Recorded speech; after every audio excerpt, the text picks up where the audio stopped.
Assalamualaikum warahmatullahi wabarakatuh. Berjumpa kembali dengan saya di channel YouTube Kanda Data. Kali ini kita akan membahas mengenai evaluasi hasil estimasi model persamaan dengan kriteria ekonomi, statistika, dan ekonometrika.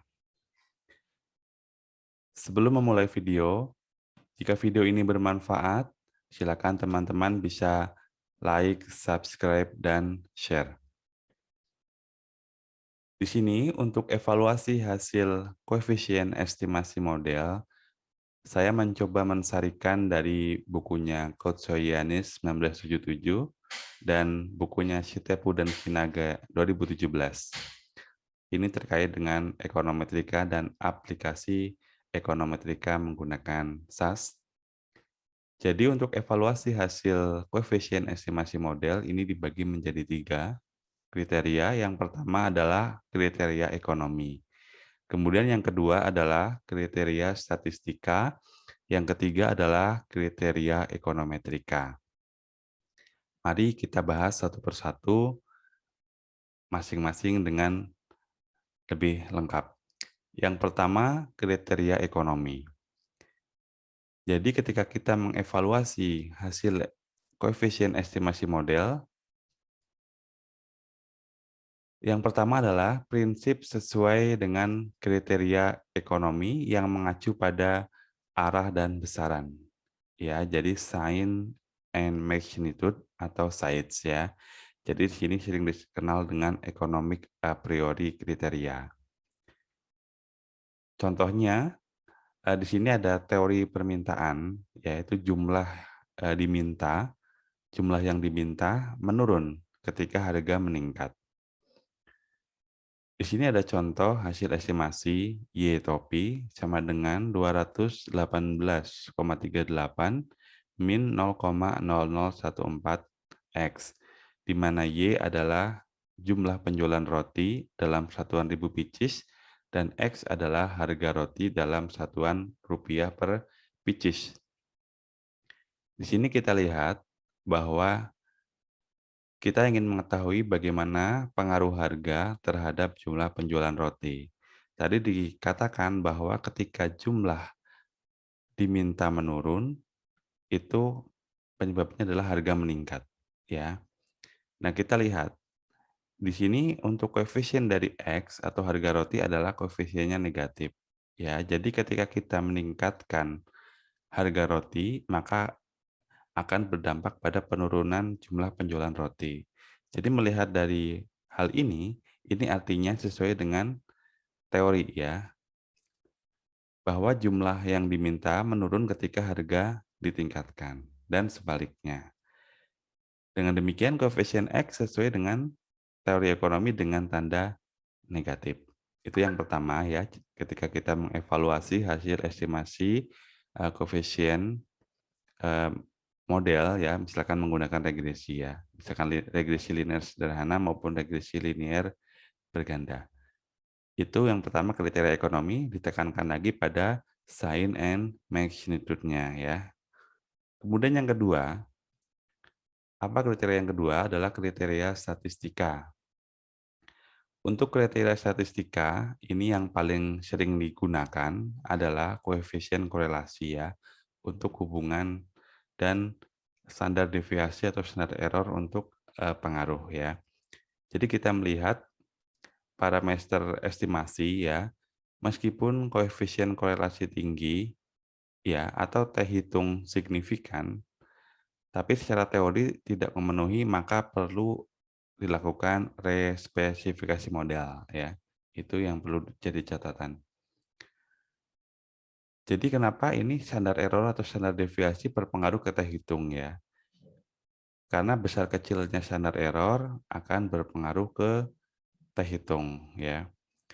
Karena ini akan menjadi pembagi ya standar deviasinya, membagi dari koefisien regresi. Jadi kalau nilai T hitung semakin besar artinya signifikan pengaruhnya ya.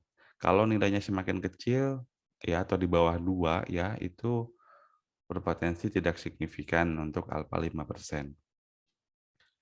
Nah, ketika kita menjumpai parameter estimasi ya, meskipun koefisien korelasi tinggi, kemudian p-value-nya lebih kecil dari 5% atau T hitungnya besar, signifikan ya, tapi secara teori tidak memenuhi, maka perlu respesifikasi model ya. Misalkan tadi ternyata peningkatan harga justru meningkatkan permintaan. Nah, itu kan tidak sesuai dengan teori. Nah, itu perlu respesifikasi model.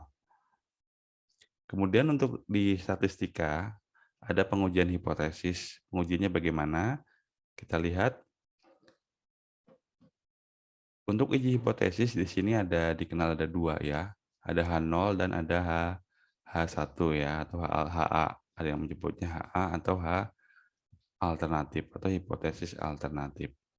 Jadi di sini untuk H0 secara statistik dituliskan beta 1 sama dengan 0, itu untuk H0. Kemudian H alternatifnya adalah beta 1 tidak sama dengan 0.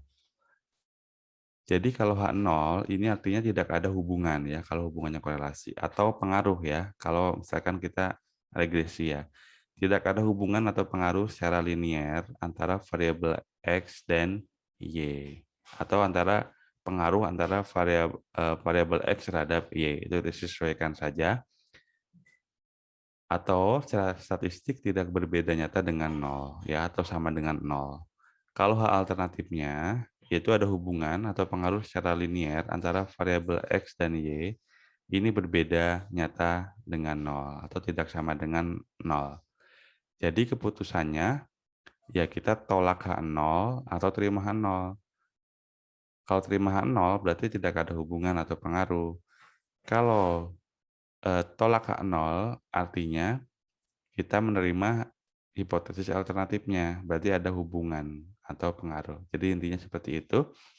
Itu untuk kriteria yang statistika. Kemudian yang terakhir adalah kriteria ekonometrika. Tujuannya apa? Tujuannya adalah untuk melakukan evaluasi asumsi-asumsi dari metode ekonometrika, apakah terpenuhi atau tidak. Kriteria ekonometrika berfungsi untuk menetapkan hasil estimasi supaya tidak bias dan tentunya konsisten ya, menghasilkan BLEU ya, Bayes Linear Estimate, Unbiased Estimator ya. Jadi itu yang perlu diperhatikan.